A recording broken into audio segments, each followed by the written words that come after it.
Good evening. At this time, I'll call the steering committee to order. For the reading and approval of the minutes, I call on Vice Chair Brad Turner. Mr. Chairman, I've read the minutes from the previous meeting. I find them in order to make a motion for their approval. The motion is a second. Second. All in favor, please say aye. Aye. Motion passes. First item on our agenda is to fill a vacancy on the Conservation Board. We have one vacancy and one applicant, Mr. Clarence Brandon. You will see his application on the desk. At this time, I'll invite Mr. Brandon to say a few words if you would like. I have a lot of words. I've been on the Conservation Board for over 30 years, and I've watched it grow. I have two Joes, Joe McKenzie and Joe Black Hayes. Joe McKenzie saw the future for Lane Agri Park. We were meeting at Old Fort Park in a little mess of building, and now we meet at the Lane Agri Park, one of the finest places in this area. So again, I want to thank you for that. It could have been a car dealership or it could have been apartment buildings.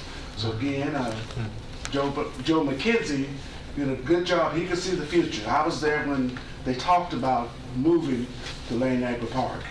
Also, Mr. Joe Black Hayes, he saw the need over 30 years ago for a conservation movement recreation program.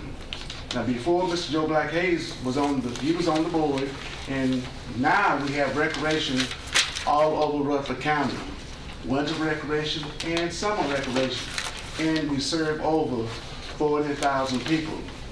Now, this includes from the very young to the elderly. One good example is at Eagleville High School. They have several different programs, and one is they open the gym in the mornings for senior citizens to come and walk.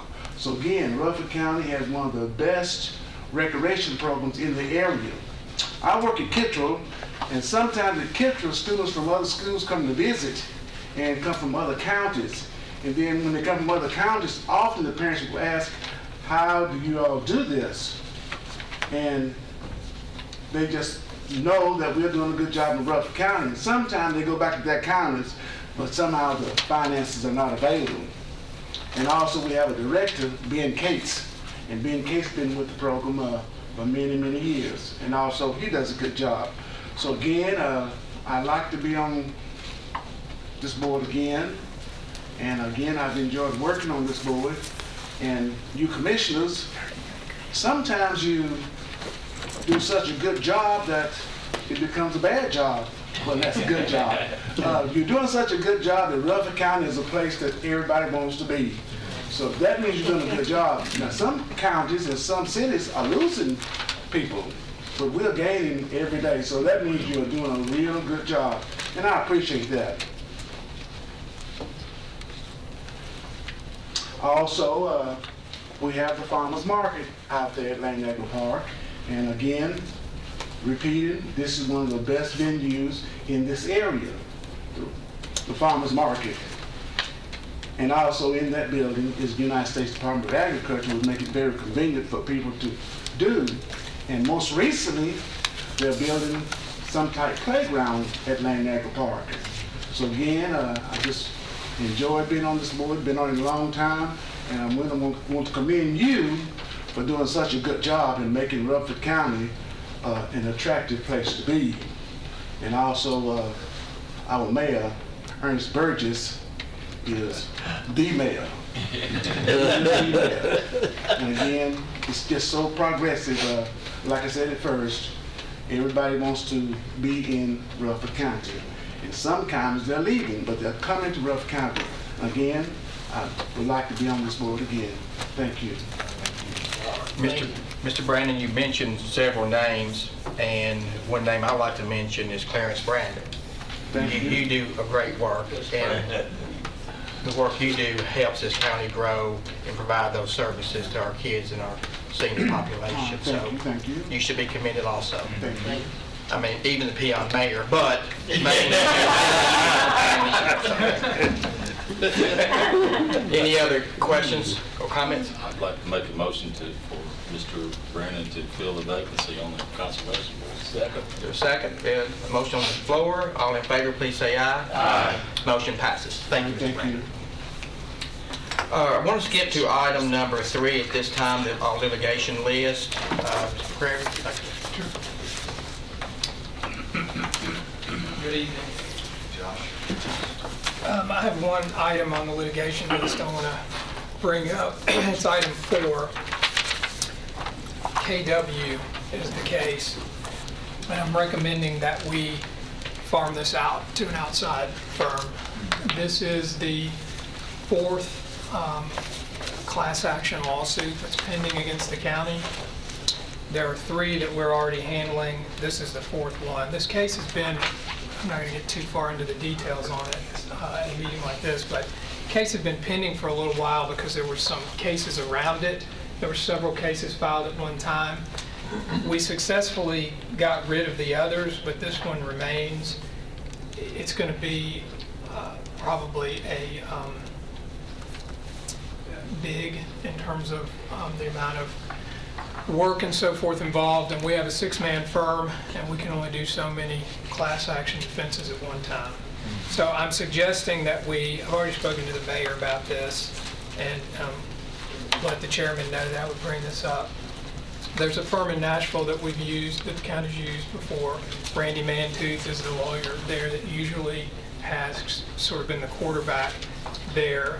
I mentioned this case to him by phone, and he's agreed that they would do it for the same hourly rate that's under the contract. So I'm making that recommendation. And I'm happy to answer any other questions about the litigation list that you might have. Is that suit on this list? It's number 4. Number 4. Have we used Randy before? Yes. Good results, I assume. Yes, they're a deep firm. It's not an enormous firm. It's not hundreds and hundreds. There's 50 or 60 lawyers there. So I brought some stuff just in case there were questions about him. But they have handled, pass this around. They've handled several cases for the county over the years. Do they, when they would update us, Josh, would that come through you, or would they come here and actually be present to update? They can do it either way you want. Okay. Yeah. What probably would happen is they would, some of the direct contact is with a third-party administrator, CCMS and some things like that, and they would do that directly, but they would typically copy me on Communications. especially things like updates. Yeah. Maybe not on everything, because that's not. No, that's always fine. a- But yeah, I would know enough that I could answer questions for you, or certainly we could get them here if we need to. Yeah. Would they work with Murfreesboro, or I'm sorry? would they work with Murfreesboro, since I think Murfreesboro Park is also? Yeah, well, part of what happened was the case that remains, item 4 there, Murfreesboro's out. So what happened originally was all of these cases came out of the Hobgood arrests. And there were 4 different ones.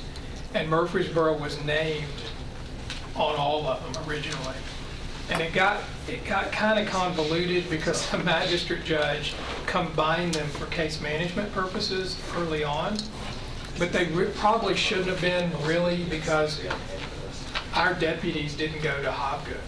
So what wound up happening was she basically gave us time to try to resolve, and the city to try to resolve the cases that they were involved in. And we were still defendants in those too, but we were able to get out of those. That's Roper is on your list somewhere under resolved. Crawford is on there. This case used to be called Martin. But what wound up happening is those other cases got pulled away from this class action that remains against the county. And it got renamed. That's why it's called KW now. Josh, what's the hourly rate this man will be charged? 163 and some change. Basically the same one. It is exactly the same, yeah. I think it was 65. It's a little more than that, but it's not quite 170 yet. Yeah, maybe 167 and some change. It's in there somewhere. Okay, so I guess we're looking for a motion to, Motion to approve these Okay. reports. Second. second. Any further discussion? Mayor, what's your opinion on this? We've used them before. In fact, before we had some of these, we were using them on several of the federal cases that were in federal court. And they're practical and reasonable and professional. Thank you. Okay, anything else? All in favor of the motion, please say aye. Aye. Opposed? Motion passes. Next item on our agenda will be our legal services.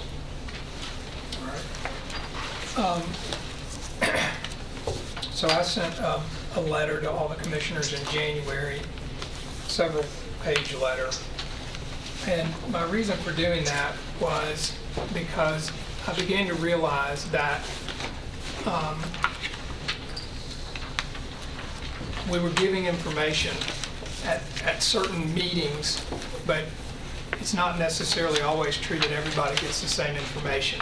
So we would have some conversation at steering, and you may have other conversation, you may have conversation at the county commission level, but they're not identical conversations because people are asking different things. So I decided it might be a good idea to go back and recast this whole thing so everyone understands, with the enormous amount of conversation that has gone into this, exactly what has happened, past, present, and then where we've gone with it. So that was my effort in this January 2018 memo, which I think is on your iPad. I'm not going to read this to you. You don't need me to read it to you. I am going to hit a few high points because I think it's relevant in terms of where we are on it. I think it's important for everybody to remember, and I think you all know, so I'm maybe speaking to the camera, so to speak, but there is and always has been two buckets in this document. There's the general legal services and county attorney work, and there's the litigation work. And they are two different things under the contract. In the original 2010 contract, they were both addressed in the same document, but there are two different things and they're addressed separately in that document. That mattered because the terms were different, and by terms I mean the length of those contracts. When we started out in 2010, the regular general services and county attorney stuff was on 2 years. The litigation was on 4 years. That's how we started. When we got to and everything was at an hourly rate. At the request of the county, after the Private Act got passed in 2010, which I attached, Nashville specifically said to Rutherford County, you can contract for legal services by private contract with private lawyers. That's fine. And that's what the Private Act says. And so in 2010, you did that. When we got to 2012, the regular county attorney and general legal services portion was up for renewal. The litigation part was not, because it was on a 4-year term. So we got to 2012. There was lots of discussion in 2012 about this. Ms. Allen was involved, the RNA, there were lots of meetings and conversation about it. In 2012, the main change was that it went from an hourly rate on general services to a flat rate, to a flat fee amount. And that's been the way it's been handled ever since on the general legal services. And every year, there's a county attorney budget that goes to the budget committee, and the budget committee passes it and winds up in the budget, and you guys pass it. It's been the same budget, save minor changes, I guess, based on cost of living and so forth, since 2012. It's the same budget year over year. But in 2012, that county attorney portion was again just renewed for 2 years. So we got to 2014, and it was all up for renewal. All of it at one time. And it was renewed that time for 4 years, which got us to June 30, 2018, which has brought up the whole reason for the renewal now. So I raised this, as you know, for the first time, I guess, in writing, although I think you all knew this, by a letter dated September 22, 2017, explaining this is how this will work. And the way the contract reads is the general legal services and county attorney part just ends. It's over June 30, 2018. If nothing happens, it's just over, it just ends. The litigation portion has language that says it auto-renews for a 4-year term unless it's terminated within 180 days. No, I didn't say that right. At least 180 days before the renewal date. All of that was in my September letter. So we started these meetings where I came here beginning in November, and we had conversation about all of this. In the meantime, the RNA appeared at county commission meetings, sat right here and said things, asked questions, raised questions, and so forth. That's all fair game. During that process, though, as I was coming to these committee meetings, I was making my best effort to address whatever questions they may have had as head-on as I possibly could. And part of my effort in doing that was communicating with CTAS through that process, specifically Libby McCroskey. And the reason her is because she's the manager of legal services at CTAS, but she also has been involved with the Tennessee County Attorney Association. So she knows how county attorneys operate in the state. So I was trying to resolve not only the questions that were being asked, but even in my own mind, to be confident that we were doing all this right. And so I sent you the email, one of the email exchanges that I had with her, and attached it. And I think she resolved pretty clearly the three primary questions that were being raised. One was, is this normal? Do counties do this way? And you see in there, her answer is yes. Most counties do it this way. Does that mean you have to do it this way? No, it doesn't. But most counties do it this way. Some don't, most do. I asked her specifically to look at our private act and answer the question, does our private act allow for what we're doing, private contract with private attorneys? And you saw her answer in there, yes. And then somehow the question got raised. This was a bizarre question to me, but the question was raised, should we even be preparing the contract? So I thought, well, good grief, I guess I better ask that question too. So I asked that question. And you saw her answer, yes, you would normally be the one that prepares the contract. So there's nothing unusual about that, and we moved on. And I shared some of that with you all around the November timeline. So you guys voted on something in November for me to do a draft of a document. I then prepared a draft and brought it back to you in December. In the meantime, at the December meeting, you'll remember Mr. Williams spoke right here and asked questions about, well, is the county attorney a contractor or an independent contractor or an official or an employee?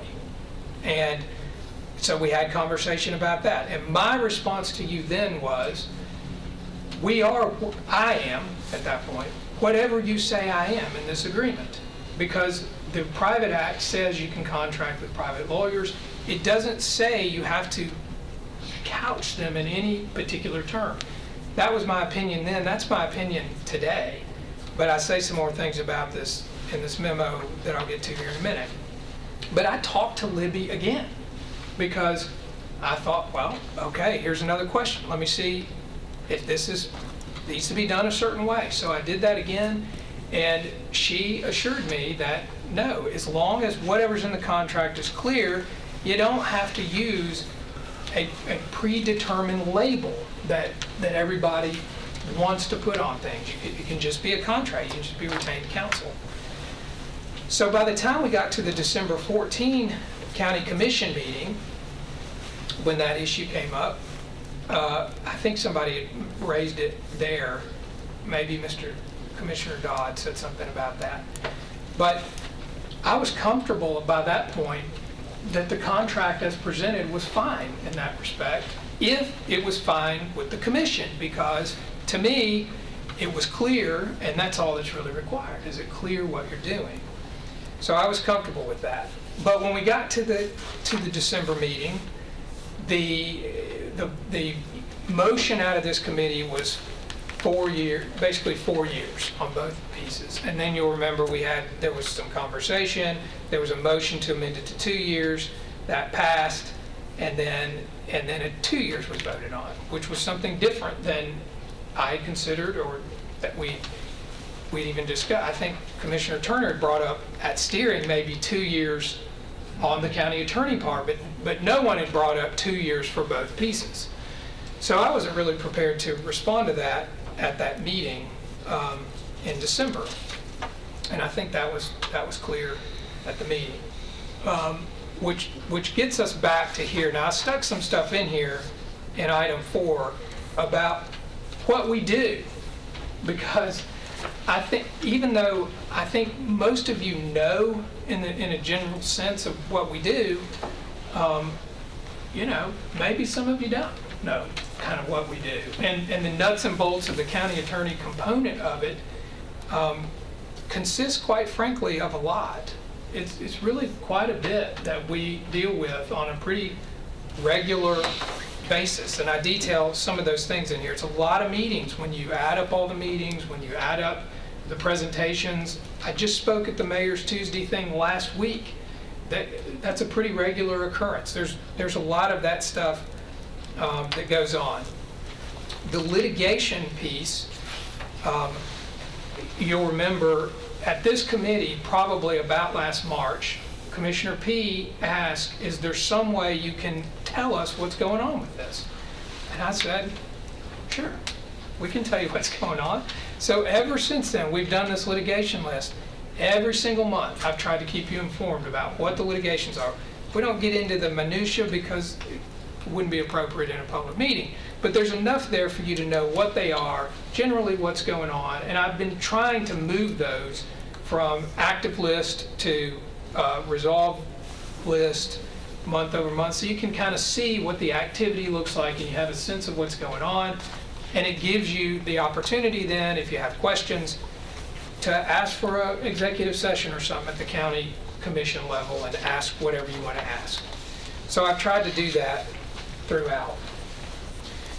All right, so what I hope, I have a few suggestions then in light of what has gotten us to this point. And they are basically these. When I left the December meeting, I don't really think that it is good to have the county attorney piece, the county attorney general services piece, and the litigation piece expire simultaneously. And here's why, and this isn't that complex. If there are those on the county commission that are interested in trying to get somebody in-house, or not, you just want to go a different direction in some way, that person, I don't think, is going to want to or be capable of taking on this list of litigations that you see every week on day one of that new job. So if they expire simultaneous, you are setting this person up. Either you're going to have multiple lawyers. So we have 6, and I've just come here saying, here's this case. I think that we can't do this. There's too many of this kind of case. So either you're going to have multiple lawyers in-house to handle all these cases and do the general services. I'm speculating. This is my opinion, obviously. Or you're going to have this one person who's going to get dumped on with all these cases, because that's what would happen if they expire simultaneously. I don't think that's a good idea. I think you really ought to think carefully about staggering those terms so that the county attorney portion expires at a different time than the litigation portion. so that if you choose to go a different direction on the county attorney, you're creating some lag time in between for you to figure out how you're going to handle the litigations. Whether that means that person's going to take charge of them and do something with them, farm them out, whether we keep them, I don't know. But at least you won't have to determine all of that at one moment in time. I think you should seriously consider allowing the litigation to go 4 years instead of 2. But it's your call. And I think you probably, the commission, not you specifically, but I think the commission, if you wanted to terminate the litigation piece, better would have been to do that at the December meeting, to have said that. Because what the agreement really says is, if you didn't terminate it, it really renewed automatically anyway. But having said that, we don't have any intention of holding anybody to that. We're not doing that. That's not the right thing to do, and we're not going to do it. But I do think you should seriously consider whether or not it would make more sense to renew that for 4 years and shorten the county attorney piece, which would allow whoever on the county commission wants to investigate other ways of handling legal services the time to do that. They could get somebody else in place, and then you have a transition on the litigations. It's up to you. That's my suggestion. I also think, regardless, so if you keep the litigation at 2 years, I think you need to stagger, is my view. Which means I think you ought to shorten the county attorney portion from 2 years to something like 1 year, which is really almost a year and a half, because it goes from June to July is the cycle. So in that event, the county attorney piece would run, for a year. If you did that, would run a year from July 1. That would get your new mayor, your new county commission in place. Whoever wants to figure all this out, they've got almost a year and a half to do it. In the meantime, I'll keep doing the best I can to serve the county. And when we get out a year and a half, we'll see where you are. But it gives everybody that opportunity. It also staggers the litigation piece and the county attorney piece so that you don't have that scenario where they all come together at one time. So I hope you'll consider that. The last thing I mention here is, indeed, this thing about what is the county attorney. So it bothers me personally. I don't like it when people come up and say, raise questions. To me, if people are raising questions, you should fix it. I mean, you just need to address it head on and fix it.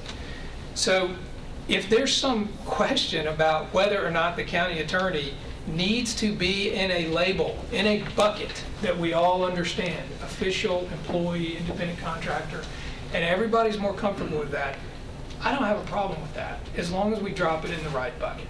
So I mentioned all of those here. I do not think, in the end, official is the right term. There is no statute. I realize kind of in everyday language, sometimes people use that with the county attorney, but in reality, there's no constitutional provision in Tennessee that creates a county attorney. There's no statute that requires a county attorney, like there is for a trustee or whatever. Those are officials. The county attorney really is not that. And I think by creating that label, you're cloaking it and turning it into something it isn't. And to me, that's just confusing if there's no statute that goes along with it, so we know what that even means. I mentioned last time I was here, I really don't think employee is the right label for all the reasons we said last time. If all the ordinary things that you might associate with it being an employee, if I fall down the stairs out here, I'm not filing an OJI claim. And you wouldn't expect me to. You would think I shouldn't. And I wouldn't, because I'm really a retained lawyer, And in a similar way, if this throat turns into flu and I'm in the hospital, I'm not filing an FMLA claim with it, because it's just never, been that way. So I don't think we ought to put language around it that's confusing in that way. So I think if we're going to put one of the three buckets on there, we ought to call it independent contractor. I think that most nearly reflects the reality of the way I've operated. Most of this language, this old language under 2010, this isn't, I'm fine. I think the language is legally fine, but I didn't draft it. I inherited it. And this seems like a time to me to clean that part up if there are questions about it. I check. It does matter to me if I'm doing this job. I do want the health insurance because at some point you strip enough of it away. I mean, there's not that much left. The rest of it I don't really care about. So I checked with Melissa Street. She tells me it can be an independent contractor, and as part of that, if it's in the contract, you can still do health insurance. So to me, that's the way to do it. What does that mean about retirement and all of that? I don't really know, to be honest with you. I don't know for sure, but it doesn't matter to me. So if because of that characterization, that means whatever other benefits there might be, whatever they are, don't attach, then they don't attach. And that's just where we'll be. All right, so that's kind of it in a nutshell. I attached a few things there. I attached a litigation list, which you all see all the time, which I only did because that was going to the full commission. I don't know that they do look at it all the time. In your current contract, is that the only benefit you have is the health insurance? I don't think so. So they just do it like Sonia could better address it than me. Okay. But you do have health insurance? Yeah, I do Okay. have health insurance, yep. Okay. And I think whatever else the normal stuff is attached to it right now. So I think there might be some life insurance, a small amount of life insurance that would attach and so forth. But it may not if I'm an independent contractor by label, but it is what it is. So So there you go, there's my sermon. Good presentation. So your recommendation is that we stagger Yep, the two buckets, yep. and are they staggered right now? And both of them are They're both expiring. Okay.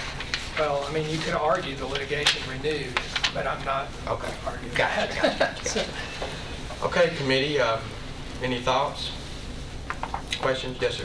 So basically, you're recommending that the contractor would consider you as an independent contractor, Right, including insurance. yep. Okay. And the term be 2 years, and then 4 years for the litigation part. 1 year for One me. year for- 1 year for me. Yep. And then 2 years for the Yeah. litigation. 4 years. Well, I'm saying 4, You're but saying- you all okay, may be saying okay. 2. I know I'm that was- saying I'm listening. Well, that was a hang-up, I think, last It few may months be, I ago, don't know. that it was that, so. Yeah. And then what you're justifying is that in that year that it expires, your part, or a year and a half. Right. That a new commission will be fully established, a new mayor and so forth and so on, and then they can deal with Do whatever they want to doing do. what they want. Yep. They won't have a contract that extends beyond that they have Okay. to worry about. And I think that was kind of a concern, so. And you'd really be comfortable with a 1 year contract? Yeah, I think at this point, that's the best thing to do. Yep. I think that's more than reasonable. Commissioner Turner, I know that what left the committee kind of got changed on the full commission. I think you supported that. What do you think on this? Is it something that you can support, or? Yeah, I think it's fair. I mean, the reality is, to Josh's credit, and I think we need to, the integrity works both ways.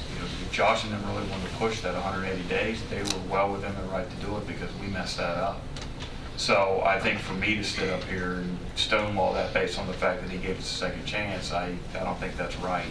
And I'm comfortable with that because of, not even for me necessarily what Josh said as far as, anything that Ms. Allen or her organization presented related to an in-house attorney, but just the fact that I think it's good to be able to look at a lot of contracts in a different light, every 2 years instead of every 4 years, or 1 year, or whatever we might establish from either this committee or any other committee that it comes from. And none of this, and I know Josh knows this, but I always try to be respectful, is a reflection on anything that Josh has done for us. It's been exceptional. If it was based on what he did, he'd get a lot more from us. But I think to Commissioner Johnson's point, I'm comfortable with the independent contractor label. I don't see anything really there for me that was a red flag. Most of what my concern was related to the contractual commitments. And I'm open to that where I think all of us except a few maybe are running for re-election. We might not be here. And the one thing I don't want to do is tie the hands of the next commission if I don't have the privilege of being on that. So I'm certainly very open to considering this. I'm still trying to process it through my head and make sure I'm understanding everything and dotting my I's and crossing my T's. But I don't think anything Josh presented in here is something I would look at and just say that's outlandish.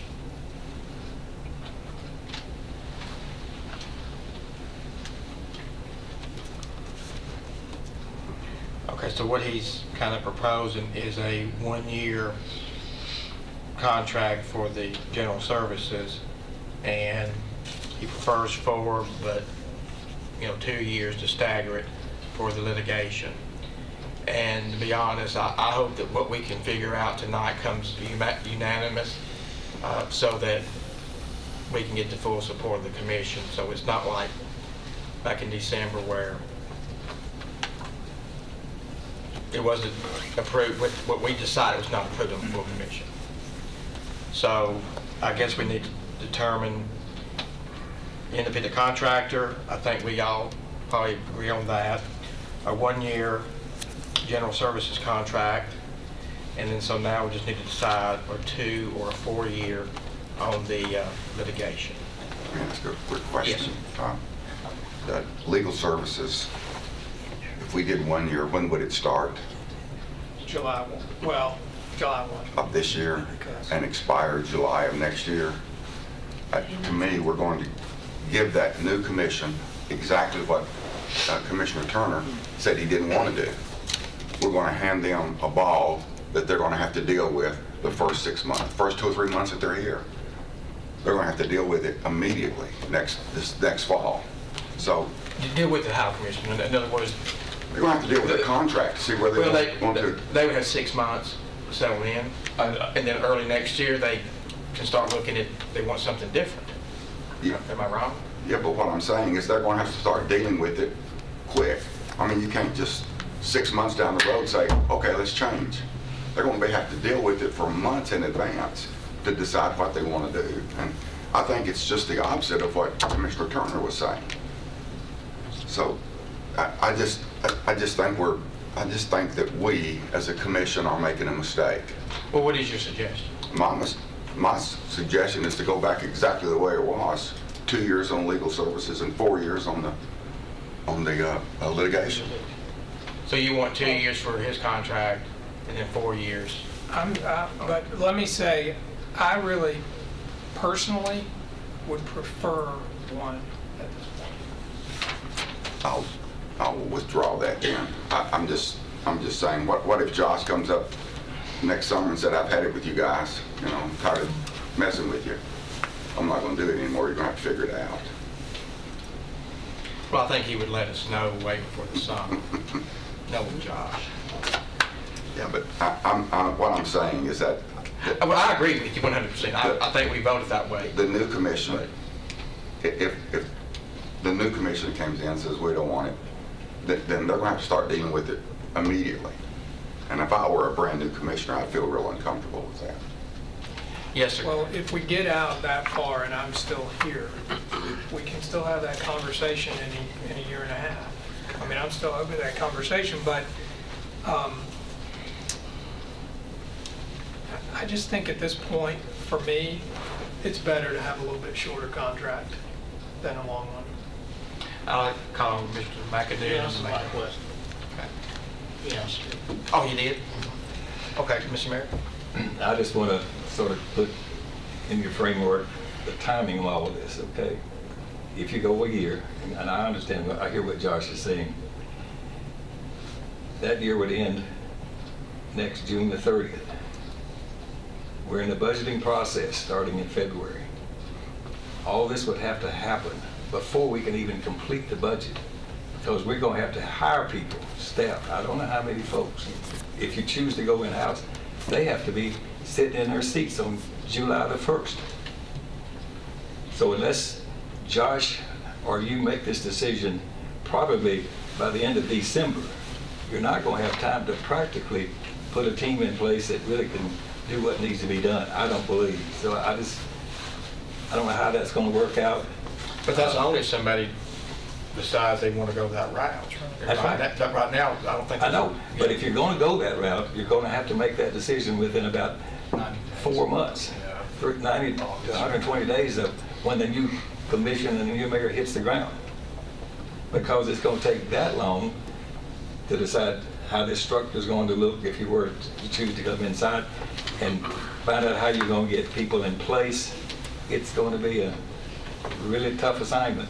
I don't mean to muddy the waters, but you start September 1. Steering won't meet till when? October. October. So then you're toward the end of the year. We thank somebody in the water.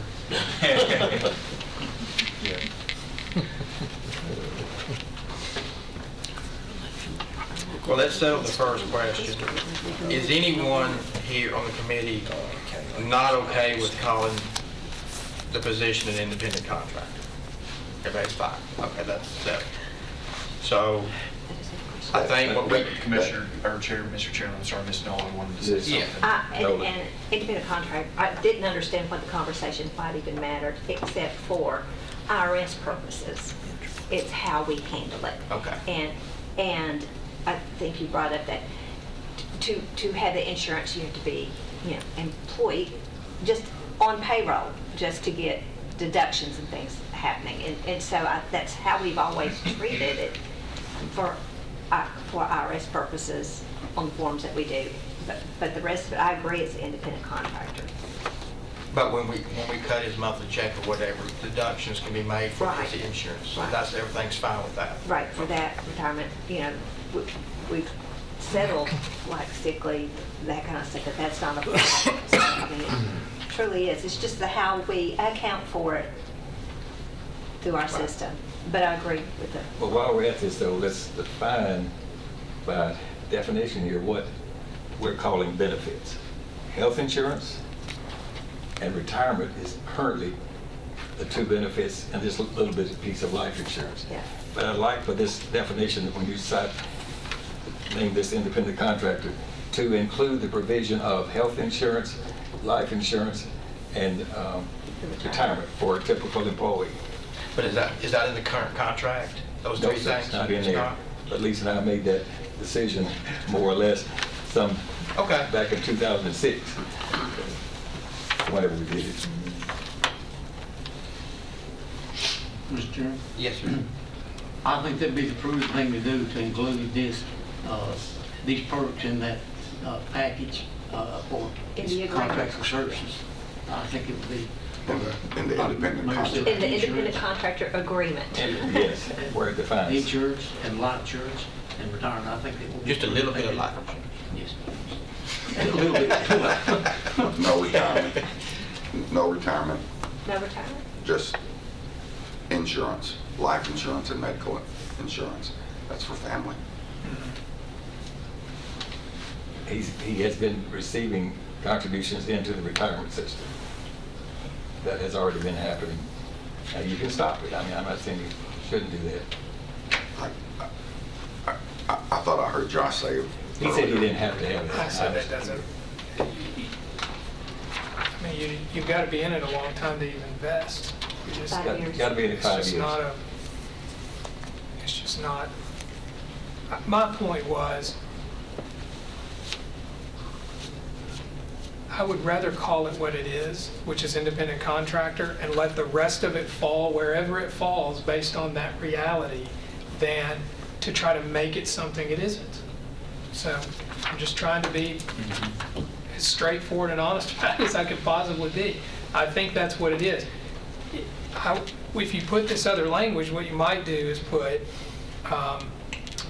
something like to the extent applicable, or something like that.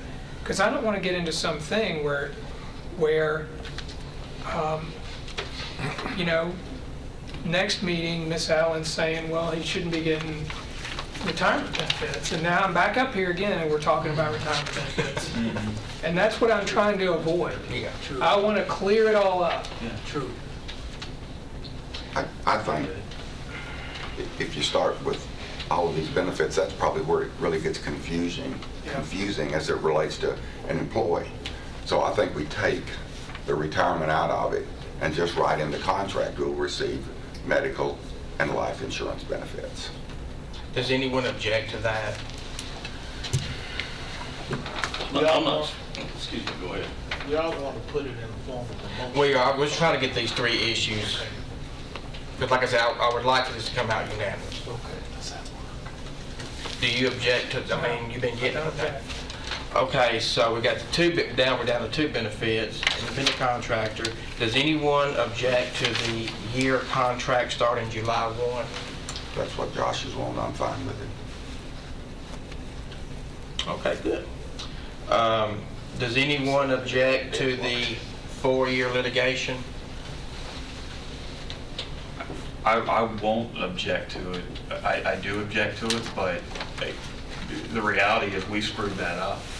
And I wouldn't have a good feeling on myself from a moral level if I said all of a sudden I get a second chance when I should have done right the first time. So So at is that this point, something I you- won't object to that. Is that something you could support the full commission? I would, yeah, and I would use that very logic was, I should have been the one that should have stood up and said at the commission meeting that this is something that I think we need to look at, and I didn't, so it's not, I don't think it's right for me now to come back to Josh and then say, well, thanks for giving me the second chance, here's what I want to do this time. Okay. I just don't think that's right. Does anyone else object to a 4-year litigation? Okay, so if we could get a motion, I guess in the fact of naming it an independent contractor with the two benefits that we talked about, with a 1-year general services contract and a 4-year litigation contract starting July the 1st. Right. Anyone want to make that motion? I will. I'll make the motion that Okay. the things that Mr. Chairman just laid out, that we move forward with that to the full commission. I'll second it. Okay. Okay, any other discussion, Ms. McAdoo? Just one, when we present this to the full Board of Commissioners, I would like Josh to be able to reiterate what he told us tonight. Because sometime I'm noticing that from our committee to the full Board of Commissioners, we seem to lose some of it. So if he's able to reiterate what we've talked about tonight, Sure. exact words, I think he will be all right. And maybe even suggest somehow that the rest of the commissioners watch the steering meeting. I think that's what you're getting at too, so they understand going in. So Josh doesn't necessarily have to repeat everything he just said tonight. They can get a good jump on it, and he can answer any follow-up questions. I'll be happy to repeat everything I said. Commissioner I was Stevens? going to ask if the litigation part is going to auto-renew, or if we were going to take that part out. What does your motion say on that? I'd say we would remove that, Remove as I that. probably should have mentioned Okay. in December, or any other commission. I can fall on that sword because I was involved. Are we ready to vote? Read the motion exactly how it is to be. Yeah, word for word, Becky. All righty. Approve Mr. McCrary with a 1-year general services contract with health insurance and life insurance and no retirement. He will be considered in contracts as an independent contractor. The litigation piece will be a 4-year agreement, removing the auto-renew. And the agreement starts 7/1/18. Right. I think it's clear and concise. Was, my understanding is you want the term to run July 1st.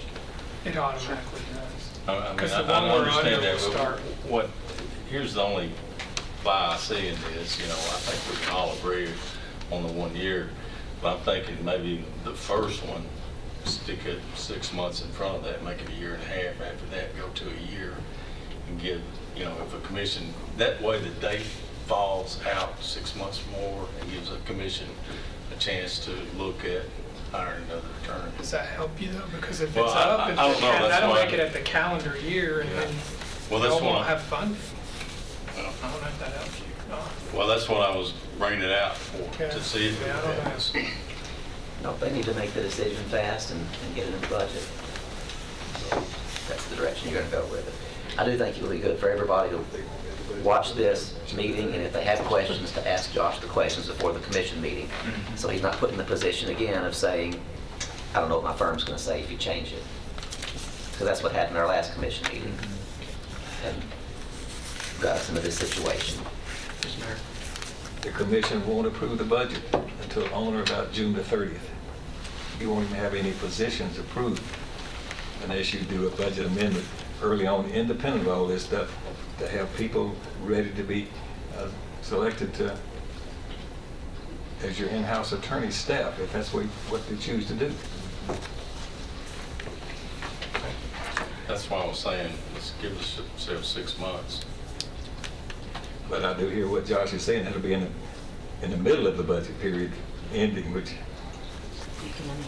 but you could be crafting an amended budget through that course of period. Commissioner P, if we keep it like it is that going to affect your vote? No, I was actually for keeping it 4 years on Well. the second one anyway, so, and I can go along with the 1 year, especially since Josh is saying that's what he wants to do, so. I would probably do the year and a half if that's a benefit to the commission to do it that way. I it's okay with don't know that it would be. And I may do it, I don't know where we'll be in a year and a half. I just think that based on the last year of having to debate this, that I would rather just let the commission decide what they want to do, instead of me having to constantly explain the justification for my existence. I'm just tired of it. Okay, I think we're ready to vote. Becky, would you please call the roll? Commissioner Johnson? Yes. Commissioner McAdoo? Yes. Commissioner Peak? Yes. Commissioner Phillips? Commissioner Stevens? Yes. Commissioner Turner? Yes. Commissioner Gooch? Yes. Motion passed unanimous. Can I say real quickly to all of you how much I appreciate your support. We've had now several good meetings where I've sat here and we've had, I think, good discussion about this. And you all have all been super level-headed and kind, and I appreciate it a lot. We appreciate your patience. We appreciate your good hard work for the county. My pleasure. And don't leave. Okay, well, I mean, you can, next on our agenda is to change a private act requiring advertising for bids to increase from $10,000 to $25,000, and this is a recommendation from purchasing. Ms. Nolan? Yes, and the statute 12.2-1212 authorize the level of, or the requirement to bid from 10,000 to 25. And when I say required to bid, it's advertised for bids. What's the theory behind that? Everything's gone up. Everything's gone up. In 2006, we raised it from 5 to 10.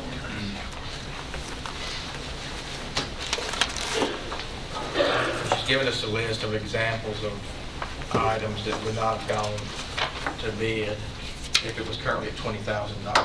25,000. $25,000, I'm sorry. Now, there'll still be a requirement that you still have to obtain 3 written quotes. Right now, under our policy and procedure, it's between 5 and 10,000 that they have to have 3 written quotes. We'll be bringing that back. The statute requires at least 40% and higher of that has to have written quotes. But the part of advertising it into a newspaper, holding the purchasing, all that process is where you get your savings. But they still have to, the departments still have to go acquire written quotes.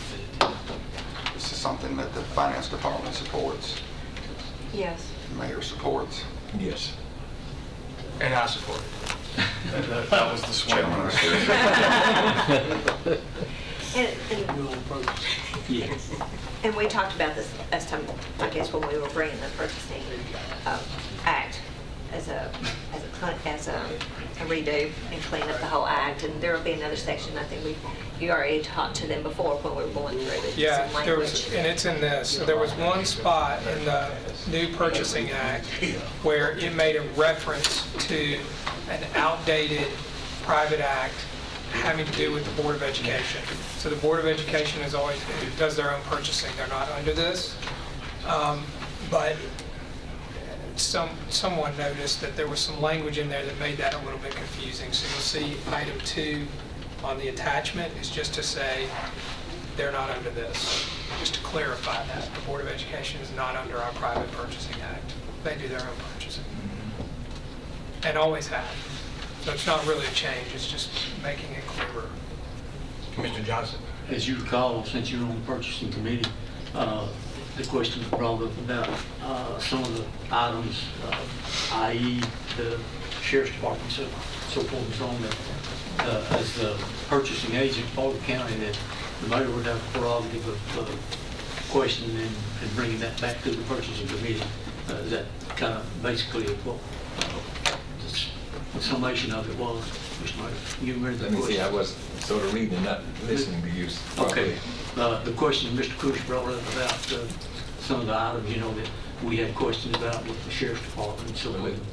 in any items we have questions about with any office or any department, if we don't, basically, if Ms. Nolan and I can't come to a reasonable understanding of the correct process and procedure, we certainly could refer it back to the commission.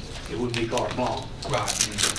As Vice Chairman of the Purchasing Committee, I move to approve these. Second. Second. All in favor, please say aye. Aye. Motion passes. Commissioner Stevens, did you have some other business? I did. Mr. Doug Votary with CTAS is here with us, and he brought something to my attention a few months ago that I think we need to jump on before it's too late. But some legislators in Williamson County and other Donut counties have sponsored this bill that's called the Tennessee Local Education Capital Investment Act. And basically, in a nutshell, what it says is that in high-growth school districts, if this law passes, that counties or cities that have a population increase in their school of 250 students or more would be able to retain 2% of the sales tax collected in that jurisdiction to put toward capital projects. And you look at the number of dollars of sales tax in our county, that would be a substantial increase to our funding for the school system to help us with the debt on our new schools. So I passed this out earlier. I hope you've had a chance to read it. Mr. Boder, do you have any information that you could help us with? I have a handout that you can take home where we can talk about it. It's totally up to you. Well, come on up here.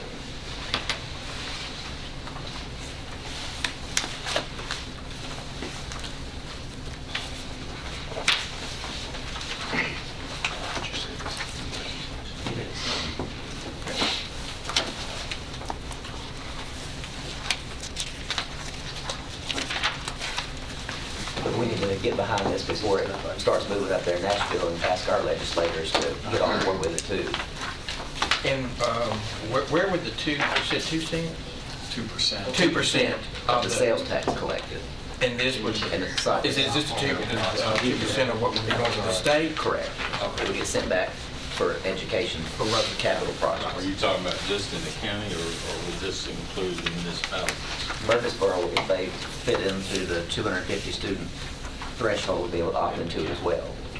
How would they opt into it and they got their own school system? It allows a municipality or a county to opt into Would it. they keep their 2% in their school system? Well, the language of the bill, it's got some more nuances in it. It wouldn't work.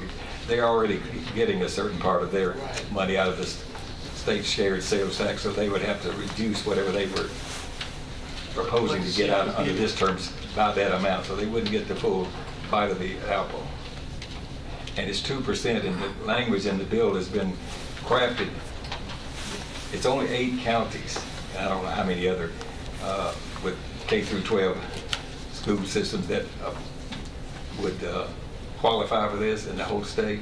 I don't know how many of the actual city or other districts would qualify, but the language limits this 2% to amount not to exceed $7 million. $7 million would pay for the bonds for a new school.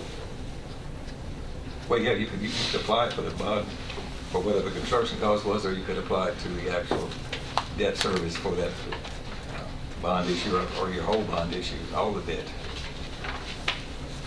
But this 2%, to get this straight in my head, I know that, you know, in the municipality, part of that money goes to our local schools, sales tax from the municipalities. But all the current sales tax, 50% of it goes to the school systems. Well, that's why I'm still asking about this 2%. Is that only county taxes that we're talking about, 2% of that? Well, or is it?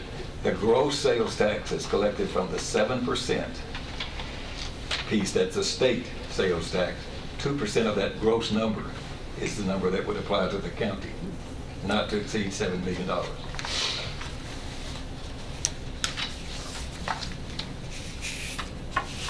That's the way the current bill is sort of structured. Now, whether that changes or is amended, no one knows yet. Do you have anything to add, or are there any questions for Mr.? Is there anything like this in place already anywhere else in the state?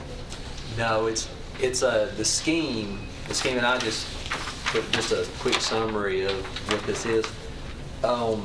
The actual funding scheme itself is proven. It's legal through back in '06. There was something called the Tennessee River Resort Act, and it basically, we have several counties in the state that have adopted that, and through that that law, we're talking some of the counties down the Tennessee River, they were able to retain a small portion of the state sales tax, like Mayor Burgess said, that's generated in that county. That cited to that county, it came back to the county where the sales was generated in, and it was earmarked for economic development and tourism development. So the scheme for this was, of course, it's sound. It's going on right now.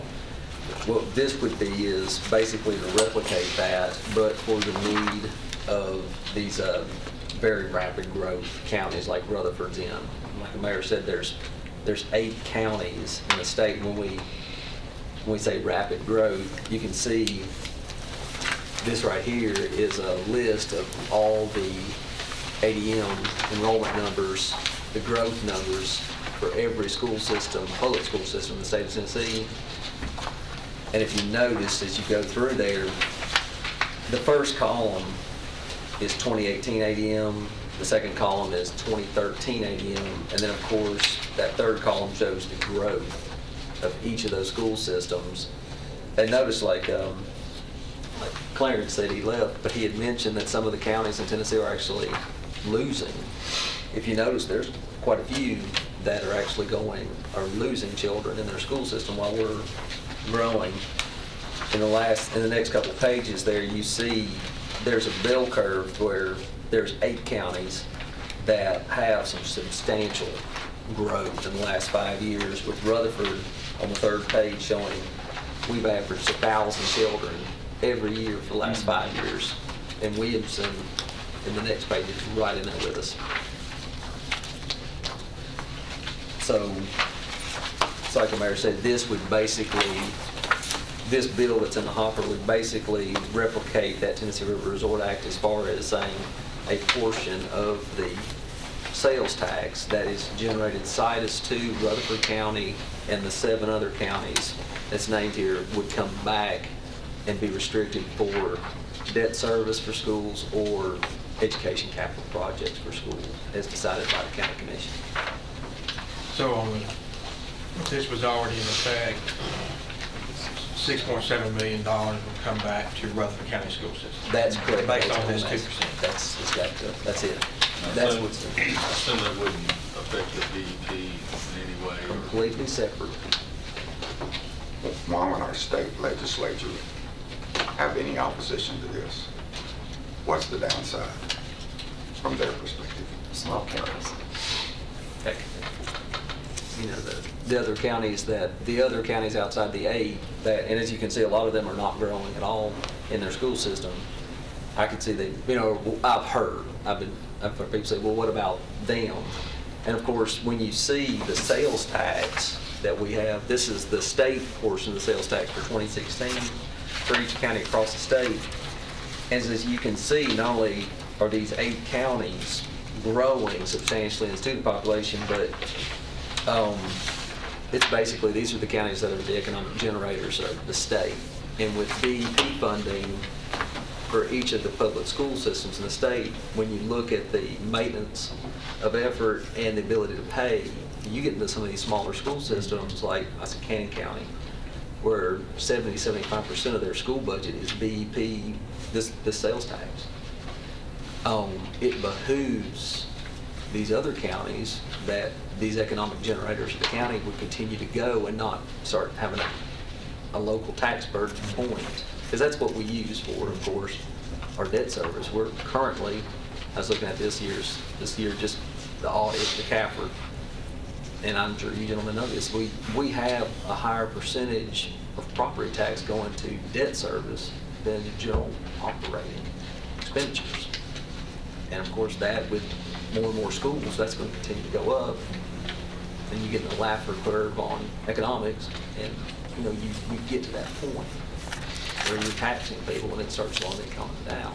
So this would be a step to say, hey, this would be a state shared revenue that could help with these debt payments. The other point, sort of rebuttal to this, is these 8 counties and maybe even some of the others, what we're getting per unit from the BDP is less money than these other less economically advantaged counties are getting. We're funding. We're paying. They're taking money from us to help fund theirs because they don't have the economic wherewithal to supposedly, in the form that support the school systems at the level that need to be supported. We're already subsidizing them out of our funds. So that's a little bit of an argument. It's hard for people to quite understand all that, but that's the way it's working. So it shouldn't negatively affect them. No, sir, it No. actually, like the mayor They're said, already it's being good. positively affected by us even now. Okay, but this proposed legislation would not negatively affect them. No. And I haven't read all the statutes, Doug, but there's many, many pages of exceptions, many pages to the use of that 7% that they're getting. That, and some of the disadvantaged counties, not just these he talked about, but it seems like others, there's all kinds of other things that have happened over the course of time that have already benefited some of those folks as well. So some of our legislative delegates have said in public a number of times, I'll never vote for a tax increase. This is not an increase, it's just a redistribution. That's correct. Of the sinus money being generated in Rutherford County. Right, it stays here. Why did they go with 2% not 4? Sometimes you try to figure out what's reasonable and expectable that might happen. Good chance of Try again later. One of the first things we learned in law school was that pigs get fat and hogs get slaughtered. So we want to ask, we don't want to ask for too much. So you call me a hog. Okay, do we have a motion? I'll make a motion that we send this with a positive recommendation to the full commission and ask our legislators to co-sponsor and aggressively support this bill. Is there a second? Second. All in favor, please say aye. Aye. Motion passes. Thank you. Thanks, Doug. Any other business? Thank you.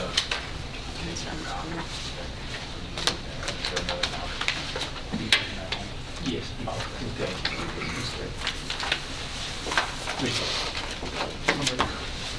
Any other business? Yes, Mr. Plummer, that I think it requested to address the commission, the committee. I move we suspend the rules and let him make his presentation to us. Okay, there's a motion to suspend the rules to have Mr. Plummer address the committee. Is there a second? Second. All in favor, please say aye. Aye. Motion passes. Thank you, Mr. Chairman, Commissioners. This should be fairly brief, I think. You've always, I'm here on behalf of Rutherford Reeder and Mr. Pete Dowdy. Mr. Dowdy's sick tonight. That's the reason he is not here. But I think each of y'all have received a letter from Mr. Dowdy and a copy of the lawsuit that was filed, that was heard in March of last year. May have been a little earlier than that, it was January, because Honorable Robert E. Lee Davies, senior judge out of Franklin, was the presiding judge, and I sat in on that litigation discussion.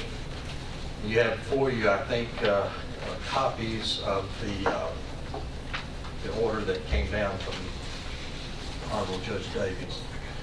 My question, or my request to this commission... Mr. Plummer, do you happen to have a copy of that for the minutes? Or for This the is record? my only one. I will get you a copy. I'm sorry, I thought that those had been distributed. I can have these. Hey, Okay. she can have this and we'll share. Okay, we'll get you copies. Thank you. That's okay, we'll share this one. Okay. And my request simply is that based on what the judge in that lawsuit stated on page 6, and in question, the whole question is whether or not the Rutherford Reader is a public, as a paper of general circulation. And most of you in here, this dates back to litigation that was held in 2010, 11, and 12 over some question as to what papers in this county were papers of general circulation, which ones weren't.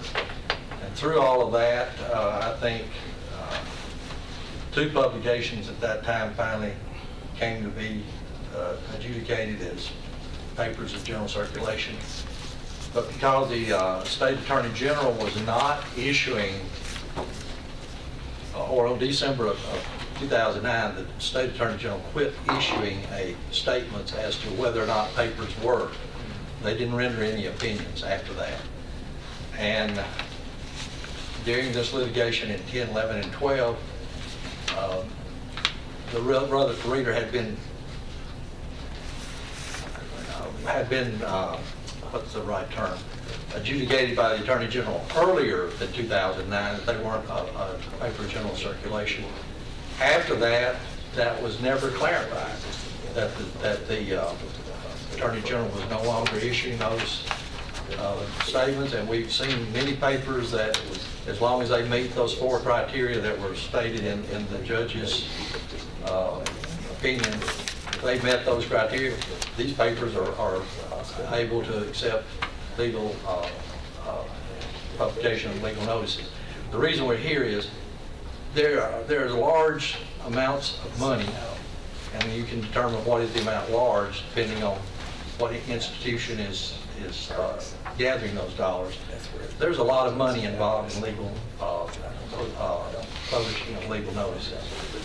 And Mr. Dowdy has been precluded from receiving those legal notices because no one has ever stated that he is, in fact, there's a cloud of uncertainty over that paper because there's never been anyone stating that he is, in fact, a paper of general circulation. Until Judge Davies gave that statement in his opinion in the March 22nd filing that he gave to the court, Rutherford County Chancery Court. I'm asking this commission to take the statement that he makes, which states on page 6, applying the criteria set forth above, that's in this document that you have, the court finds as a matter of law that the Rutherford Reader meets the requirements to be considered a newspaper of general circulation that is acceptable for publication of legal notices to the public as set forth in Tennessee Code annotated 30-2-306. And the reason I'm asking the commission to make this public statement is that, that at that time the county attorney made a statement on August of 2011, 2 years after the Attorney General had already stated they're not rendering opinions anymore, made a declaration to the fact that certain fee, and I don't want to get into, the point is the fee, the elected fee officials in this county do not have to, by a separate law, they can choose who they want to advertise with. So all I'm here, though, is to say that ask this commission, this committee, to ask the full commission to recognize what Judge Davies says, that the Rutherford Reader is in fact a paper of general circulation. Because an employee of the county previously said he wasn't, and there's a cloud overhanging that newspaper now, and some people are hesitant to advertise because of that statement. I'll be glad to answer any question, and I want to say, Mr. McCreary, I appreciate what you said early on in your presentation. I think it's time for us to clear up some things, and this would be a very quick way to clear some things up based on what a judge said in a statement. I want to make it clear, I'm not here to say that this commission is directing any fee officer, elected official, I'm sorry, to advertise with any newspaper. That's not what I'm here for. I'm here simply to say, confirm and acknowledge what the judge stated in his opinion. Okay. Any questions or comments or discussion? Commissioner Johnson? I just have a question. What kind of slippery slope would we be approaching, Josh? Well, I wasn't the county attorney in 2011, so I don't know specifically what statement he's referring to. Just one moment. I'm going to let you go. That, in 2011, this judge hadn't made his ruling yet. That's true. So at that point, when our county attorney made the statement he made, there was no judicial decision from any judge making that statement. Right. They had not been declared a newspaper of general circulation. That's very true. That's all I'm making. Yeah, and I'm not trying to point, I'm just saying, as Josh said, let's clear some things up. Since that time, there has been a cloud of suspicion because dating back to 2010, 9, 10, and 11, when some lawsuits were going on then, it was a question of who was a paper of general circulation at that time. A judge has stated now, he's looked at it, and this paper appears to be that. So let's just remove the cloud of suspicion from that, and that's all we're asking. Well, to answer your question, I don't know what the slippery slope would be, but there may be one. I have no idea. I mean, to me, I don't know what jurisdiction the county has to declare a newspaper of general circulation. I'm not aware of any statute, law, Attorney General's opinion, or anything else that would vest the county with that authority. If this opinion says, Mr. Plummer says it says, I guess I don't really understand the point of having you say it says what you say it says. I'm not sure about that. If there was some cloud and this purports to relieve it, then here it is, it relieves it. So I'm not sure. I guess I don't know what would happen. I think, Mr. Plum, that was going to be my point, is if the judge had ruled this, then to me it's spoken, and the county would accept it. I don't know why we would have to say, well, we accept what the judge ruled on. Do you accept what the judge? Yeah, the judge dismissed the lawsuit. But I'm not questioning the lawsuit. I'm questioning what the judge said. Do you dispute what the judge stated in his opinion? I don't even understand your And question. let's Did go you- one more step further with what the judge said. He also said the elected official does not have to, she has a full independence of making whatever decision they choose to make. The judge did say that as well, right? Yeah, Mr. Mayor, we acknowledge that in the letter to you and to this commission. That's not the question before this committee at this time. Your ask is that the county commission, starting here, make a public statement that the Reader is that we acknowledge that the Reader is a newspaper of general distribution or General circulation. circulation. Because there are people on the commission and in elected officials who still are hanging on to an old Attorney General's ruling that he was not. And there needs to be some declaration, because the county attorney, in my opinion, made that statement at that time, which, as the mayor said, had every right to say that. I think it's now time for us to remove that cloud of suspicion by simply stating, we agree with what the judge said on March 22nd in this ruling. Irregardless of how the lawsuit turned out, because we're not questioning. The elected fee officials in this county can choose to publish with anybody, choose whoever they want to. We're not questioning that. And that was part of what the lawsuit was about. Mr. Phillips, you have a question? I move that we table this until next month, give Josh the opportunity to respond to this request, to see Did he what not happens. respond to that? I mean, He said he didn't know, Bruce. oh, okay. I thought, I don't know what the slippery slope is. My advice is to not make a declaration on a matter that the county commission doesn't have jurisdiction over. And this would be my concern, just with all due respect, is the judge dismissed the lawsuit. And that was part of one of the asks, was to declare it. But he did find in the analysis that he felt that it was a paper of general circulation. But if the county employee still refuses to accept ads, and if there was another lawsuit, we've gone on record, then would that be part of a slippery slope that we put ourselves in? That's just my concern. Well, this judge has ruled that all the fee officers or all the elected officials have the prerogative of using whoever they want to. They can't do it. Commissioner McAdoo?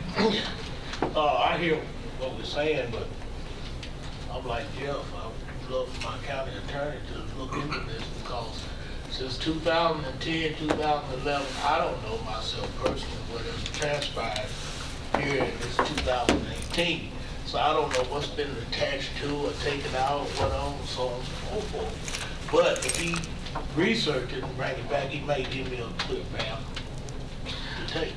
Okay, so Jeff, did you make a motion to table this till next month? Yeah. Okay, is there a second? Any further discussion? All in favor, please say aye. Aye. Motion passes. thank you. You're welcome. Any other business? If not, this meeting stands adjourned.